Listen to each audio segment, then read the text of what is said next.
What's crack-lackin'? It's your boy Baroshmo, just in case you did not know. So back again, once again, for another season preview. This time we're going over the Los Angeles Rams. Super Bowl hangover was kind of rough last season. Maybe they'll do better this year. I don't know. We'll go ahead. We're going to take a look at the roster. We're going to take a look at the schedule. We're going to take a look at, I'm basically just going to give you my projected starters and how I think they will fare this season. But first and foremost, go ahead, become a bro and subscribe. Leave a thumbs up if you enjoy the video. Also, some exciting news. I'm getting the privilege and the opportunity to work with a lot of different football just content creators here on YouTube. They're banding together and we're going to produce something big. Here's a quick little teaser trailer to that.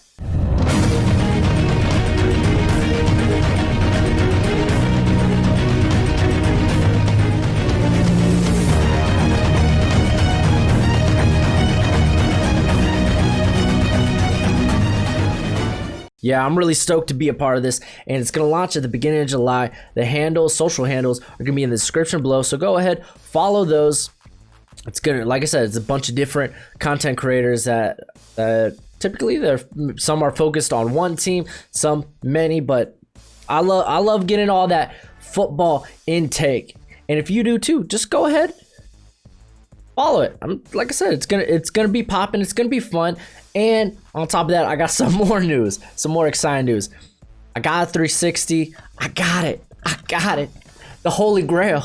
I got it. So hopefully, I'll be able to get some NCAA content out to y'all. I haven't played this game in years. It's gonna be super fun, and I'm way excited. I know I've been kind of slacking. I've just been really busy, and I'm hoping this weekend to get some Madden rebuilds, I guess, recorded and then edited, and hopefully those will be out next week. It's just been a lot going on. I've kind of taken this week because I'm back to work also, but trying to get back to the gym, trying to get swole again, but also to kind of like hunker down and really get together a more full list with my prospect rankings, because I know a lot of y'all really like the draft stuff here. I love the draft stuff. So hopefully in the next month and a half, I'll be able to get out a more complete rankings for y'all. So yeah, that's something to look forward to. Like I said, we love draft, but we're here for the Rams. Let's go ahead and take a gander at the Rams. We're going to start, of course, with the roster. And let's start with the man himself, Jared Goff. Yes, you could say it was a rough year, but a lot of things were going against him. That offensive line was terrible. This we can all agree upon, but he wasn't nearly as bad as people really make him out to be. Now, where he probably really struggled was the long ball. But he didn't really struggle. It was kind of weird because he was like 17. It was 17 of 56 on passes of 20 yards or longer for 1 touchdown, 4 interceptions. But a lot of that was contributed by just drops. Like Brandon Cooks by himself, he had 6 drops last season. And when you go back and look at it, and that's the real thing, because people are so hard on Jared Goff. A lot of, like, he was throwing very accurate balls. It just, receivers weren't coming down with it, at least when it comes to downfield. And if you can't stretch the field, if you can't make those big plays, those splash plays, your team they're going to struggle. They're going to struggle to move the ball. You can dink and dunk all you want, but that can only take you so far. So I think Jared Goff, it really depends. If we could have more of the same, especially if the offensive line struggles, because they're literally bringing back the same offensive line. And the loss of Brandon Cooks, for granted how kind of up and down he was last season, still that's your vertical threat. They're missing a real vertical threat. I'll get into the receivers here in a minute, but Jared Goff, where he was really good was the middle of the field, and that it's just gonna be interesting. If he could really connect on those long balls, then we could be talking about, especially with a tough division like the NFC West. It'll be interesting. The outside, I feel like, because it's weird, because like Robert Woods, one of the probably the best possession receivers in all of football right now, very underrated. He kind of went through a bad stretch at the beginning of the year, and he just wasn't attacking the outside of the field, or at least he wasn't doing it successfully. So if they can turn that around, if they can really maybe get a some sort of deep threat, yes, this offense should, in theory, should be much better. Now, who will be their deep threat? Cooper Kupp, he's a slot guy. He eats in the middle of the field. He's really a slot guy. He struggles to really get off the line of scrimmage when he's thrown on the outside. So I really hope, and I mean, he literally flourishes in the middle of the field. The guy, I mean, at 10 yards or more, he was 17 to 25, 4 touchdowns, 31 to 43 when targeted 10 yards or less in the middle of the field. So that's where he flourishes. That's where they probably should stick him. Now, who's going to be that other outside receiver with Robert Woods? My money is on Van Jefferson. Not the best vertical threat, but he is a very, very good route runner. And where he was really finding success at Florida was those corner routes, those post routes, because he's a very good route runner. So if they can really connect on some of that, like downfield, then it might, I don't want to say make up, but alleviate some of what they're going to be missing from Brandon Cooks. I really think it's going to be Van Jefferson that'll probably get the nod over Josh Reynolds, because he's a little bit of the same of what they have in Robert Woods. He doesn't really provide a vertical threat there. Looking at the rest, I mean, probably one name on the receiving core that interests me is Tristan Jackson. He's a rookie out of Syracuse. So that's a name maybe in the future. This guy, he can be a vertical threat, but a guy with a little bit of size concerns, but yeah, we'll see. And then at tight end, they got a pretty nice duo there with Tyler Higbee and Gerald Everett. So I like that coming in. They brought in Bryson Hopkins from Purdue, who, guess what? This is a tight end that can stretch the field vertically. Did have some drop problems there in Purdue, but you know what? He gets to sit behind these two guys, and assuming I'm guessing Gerald Everett in the long run will be the odd man out. But I mean, that's assumption. We're talking about next season, so let's just talk about next season. Talking about weapons, running back. What's going on with running back? Who's going to be the guy? They got Malcolm Brown. They got Darrell Henderson, who's kind of more of a home run threat, and they have Cam Akers. Cam Akers, I think, might be the lead back here. He's at least going to finish the year there. I said it before the draft, this guy, he is so ideal for an outside zone running scheme that he could flourish in this. This guy, he's very good as a route runner. He did have problems with drops, some catches in traffic, but something, yes, you can work on. There's a lot I like about Cam Akers. So I think by the end of the year, this guy's going to be the one getting the start and nod. I think he's more complete than the other two. So we'll see. Offensive line, right? They struggled, but fun fact, our boy Andrew Whitworth was actually pretty good down the stretch, at the end of the year. So assuming at least the beginning of last year was kind of a fluke, I expect him to come back to at least above average, if not back to his dominant self. But everywhere else is a question mark, because at the other tackle, Rob Havenstein, excuse me, he really struggled last year. So it's kind of one of those questions. Is he kind of like go with the flow if the offensive lines perform well? He's performing well. Like, I don't know. It's kind of interesting because he allowed 33 pressures last season on top of 8 penalties. The guy, he did Jared Goff no favors. So really hope his play to at least kind of go back to normal. Because like it was very it was a very uncharacteristically bad season for Rob. And then the interior. This is where the real question marks may arise. I think Austin Corbett, he will be probably the guy there. He didn't play particularly well last season. He only had 541 snaps. Granted, he was coming off a trade.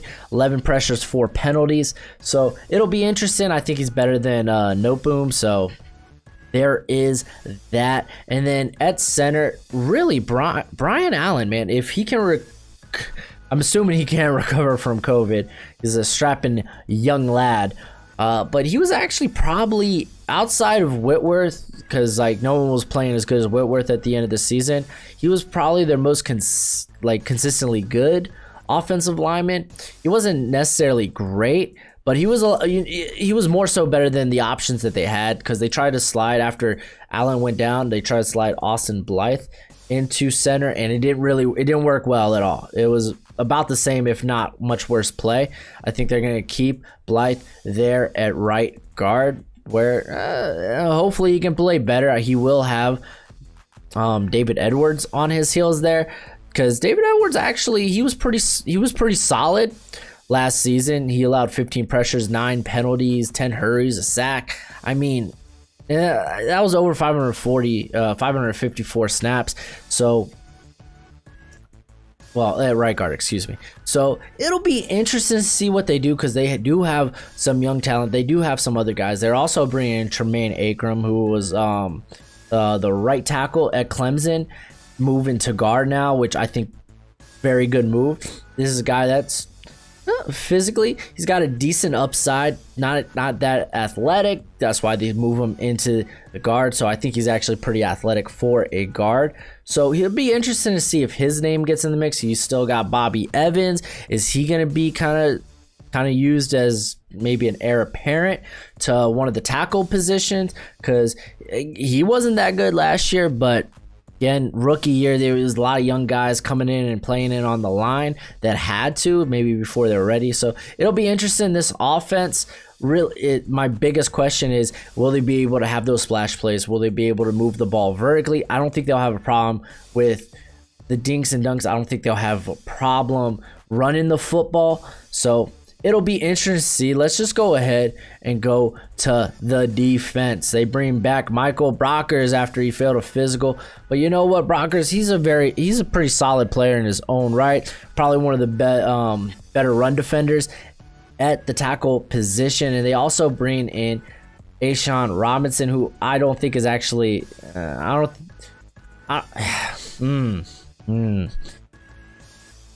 he's okay. Honestly, I know Greg Gaines, he didn't see much playing time last year, but granted, it was a smaller sample size. I didn't see much difference between Gaines and Robinson's gameplay.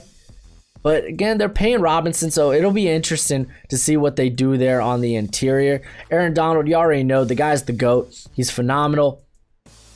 There ain't much to talk about. Edge rusher. Pass rush. How are they going to generate pass rush? They're losing Dante Fowler. Granted, last year he was a much better pass rusher than the season before. Season before, it was more of a cleanup artist.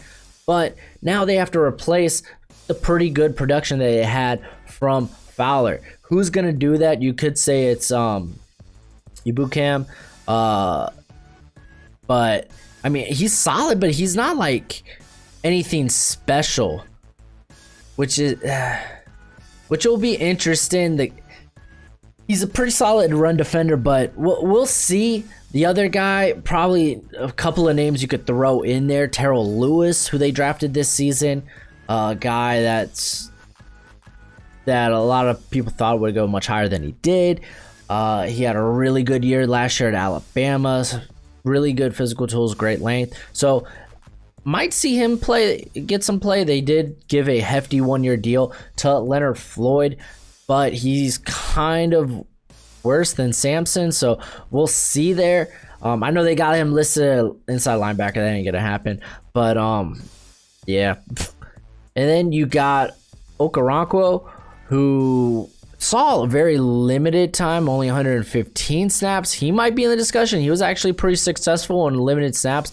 On 82 pass rush snaps, he had 8 pressures, which pretty solid. That's about a 10% win rate. So I'm okay with that. But you don't have anyone you don't really have the, how would you say? There's no cream of the crop there. You got a whole lot of average, and then it's not much better on the interior as far as their middle linebacker spot, because honestly, it's kind of a question mark. It's kind of up in the air here. Right now, they got Micah Kaiser as the starter. I'm not going to lie. Well, because he's coming off an injury. You had Travin Howard, who granted didn't play that good. If he didn't play that well, period. Played 102 snaps last season. Maybe they rely more on him. You have Kenny Young coming from Baltimore. Well, he's there now, but was there last season. And we'll see. We'll see with that. It's interesting. I don't know. It's a big question mark. In the end of the day, it's a big question mark. You got a few guys that, I mean, I think between all three of them, they only have 14 career starts. So, I mean, you could throw Troy Reader in there. So, I don't know. I don't have a lot of confidence there. It's going to be tough to replace Corey Littleton. Secondary, though, I like this. I like the secondary. I like the secondary enough. Safety position, I like a ton. Taylor Rapp was very stellar in his rookie year. John Johnson, I expect him to be much better. He played pretty, not poorly, but just he didn't play to what we expect of him. He had like 10 missed tackles on 42 attempts, so that was pretty bad. So I expect him to play way, way, way better. They bring in Jordan Fuller. They do have Terrell Burgess, who I think might end up being more of a slot guy, though. I was very high on him coming in before the draft, so I think he's going to compete with the slot. Let's just go ahead to the slot because there's a couple of interesting names. There's Darius Williams, who could be a guy, but he's kind of undersized. You have Adonis Alexander, who is actually, I think, in my opinion, the favorite just because he's got great size, not fast, not the fastest guy. He's like a 4'6" guy, but gotta love the size. He's been with the team actually for quite a bit, I think since 2018. So he's been around. It'll be interesting to see nonetheless. They're replacing a very good slot corner there, or they're having to replace a very good slot corner. And then on the outside, of course, you got Jalen Ramsey. The guy's good. The guy is great. The guy is probably one of, if not the best corner in football. I know that's a bit stretch, but the guy, he has the physical tools to be that. He's had the past elite play to be that. So Jalen Ramsey is at the very least a top 10 corner in all the NFL. And then Troy Hill, it'll be interesting because I feel like he was a Wade Phillips guy, like through and through. He played extremely well last year, only allowed 304 yards when called into duty. But now with Wade Phillips not there, it'll be interesting to see how he does. I'll be watching the defense, ton of question marks. But for the most part, I have confidence. I mean, I should mention David Long too. The guy, he was a rookie last season, and he showed some flashes. So there's a lot of names here in the secondary. The secondary, I don't think is that weak, if at all. It's just pass rush. How will they generate pass rush? You can't rely on Aaron Donald, or at least it's not fair to rely on Aaron Donald to force pressure through the interior. You gotta have a pass rusher that can complement a guy that can push through the pocket like that. So it'll be interesting to see. So let's go ahead and take a look at the schedule. And they got first off, you got the NFC West. The Cardinals got better.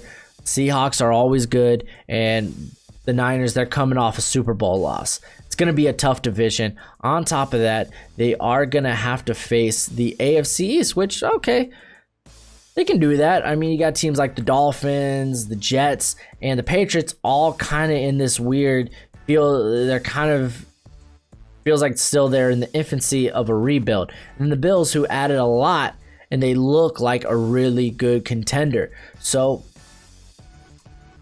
be interesting. I mean, in theory, it sounds like, okay, yeah, they should be able to pull a 3-1 record coming out of that. But can they? Again, there's a lot of question marks. Will the offensive line play better? Will they be able to attack vertically? Will the defense, can they generate pass rush?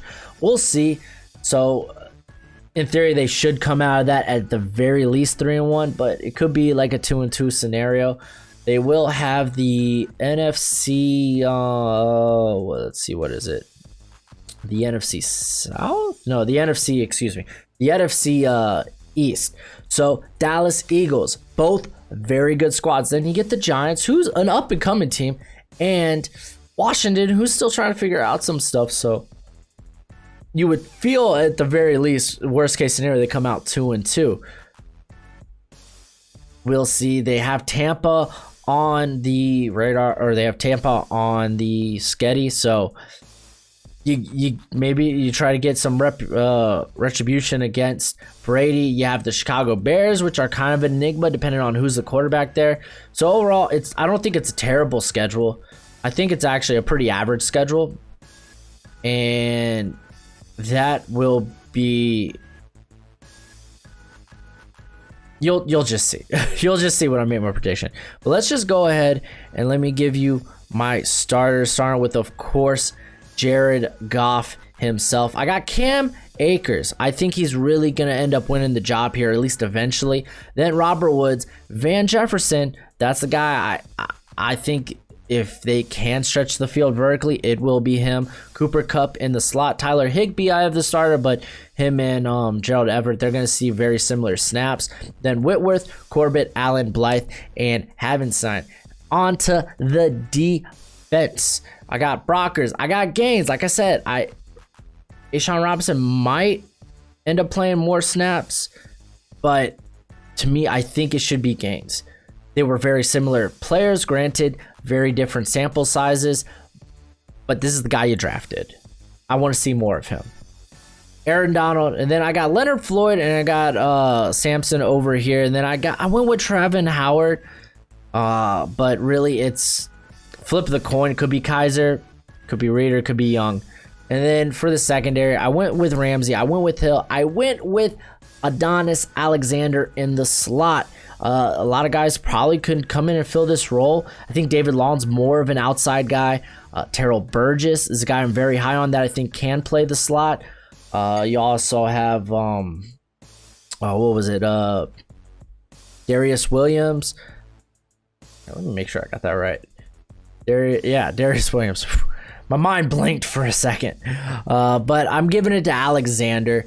And then John Johnson, Taylor Rapp. But let's get to why you're here. My prediction for the team. And like I said, I fully expect, like, it's an average strength schedule, but I think it might be just an average year for the Rams. They're still kind of recovering from salary cap efficiency, I guess, and they're trying to solve that, trying to figure that out. And I got them going 8-8. Like I said, average schedule, but I don't know. We'll see with this Rams team how they'll fare. It's a tough division, and yeah, it's just they have average written all over them.